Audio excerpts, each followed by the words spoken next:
រូបភាពស្រដៀងគ្នានៅថៃនៅម៉ាឡេស៊ីនិងនៅឥណ្ឌូនេស៊ីទឹកជំនន់ហូរគួចត្របាញ់លិចលង់ភូមិស្រុកទីក្រុងផ្ទះប្រជាជនគួរឲ្យតក់ស្លុតបំផុតព្យុះទឹកភ្លៀងបានបង្អោលធ្លាក់យ៉ាងគំហុកច្រើនថ្ងៃជាប់គ្នាមកហើយដោយចាប់ផ្ដើមពីខេត្តភាគខាងត្បូងប្រទេសថៃបន្ទាប់មកនៅភាគខាងជើងម៉ាឡេស៊ីនិងនៅលើកោះស៊ូម៉ាត្រារបស់ឥណ្ឌូនេស៊ីផ្អែកតាមអ្នកនាំពាក្យរដ្ឋាភិបាលថៃតួលេខចំនួនមនុស្សស្លាប់គិតត្រឹមព្រឹកថ្ងៃសុក្រទី28វិច្ឆិកាគឺមាន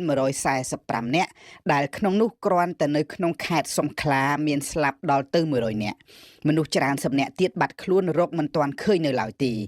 នៅក្រុងហាតយ៉ៃមនុស្សច្រើនពាន់នាក់បានប្រមូលផ្ដុំគ្នានៅតាមដំបូលផ្ទះរងចាំក្រុមសង្គ្រោះមកជួយរដ្ឋាភិបាលថៃបានប្រកាសព្យួរមុខតំណែងលោកអភិបាលស្រុកហាតយ៉ៃដោយចោទថាមិនបានបំពេញកាតព្វកិច្ចការងារឆ្លើយតបឲ្យទាន់ពេលវេលាទៅនឹងគ្រោះមហន្តរាយទឹកជំនន់ដ៏ធ្ងន់ធ្ងរនេះនៅម៉ាឡេស៊ីផ្អែកតាមអាជ្ញាធរមានស្លាប់មនុស្សចំនួន2នាក់កម្រិតរងគ្រោះស្លាប់មនុស្សមានស្រាលប្រហែលជាអាចមកពីប្រតិបត្តិការរបស់អាជ្ញាធរម៉ាឡេស៊ី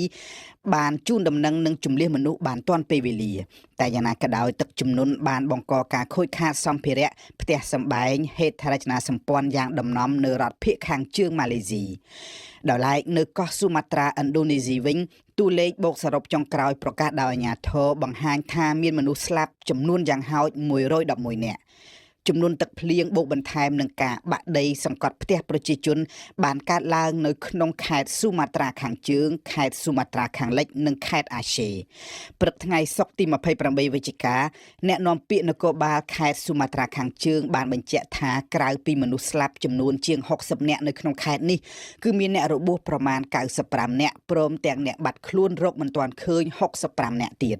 នៅខេត្តអាសេអាជ្ញាធរបានជម្លៀសប្រជាជនច្រើនពាន់នាក់ខណៈចរន្តអគ្គិសនីត្រូវកាត់ផ្តាច់ត្រង់តំបន់ខ្លះមហន្តរាយទឹកជំនន់បង្កដោយព្យុះភ្លៀងនៅឆ្នាំនេះហាក់កាន់តែកំណាចនិងលឿនរហ័សជាទីបំផុតនេះនៅមិនទាន់រាប់ពីមហន្តរាយបង្កដោយខ្យល់ព្យុះទីហ្វុងមួយហើយមួយទៀតដែលបានបោកសង្គ្រុបនៅហ្វីលីពីននៅវៀតណាមកាលពីពេលថ្មីៗនេះអ្នកជំនាញអូតូនិយមបានព្យាករណ៍ថាពិភពលោកត្រូវត្រៀមខ្លួនរងគ្រោះដោយមហន្តរាយបែបនេះកាន់តែញឹកញាប់ដោយសារតែបំរែបំរួលអាកាសធាតុដែលកាន់តែធ្ងន់ធ្ងរទៅនៅស្រីលង្កាអាជ្ញាធរបានឲ្យដឹងថាខ្យល់ព្យុះត្រូពិកឈ្មោះទីថ្វាដែលបោកសង្គ្រុបនៅថ្ងៃសុក្រទី28វិច្ឆិកានេះ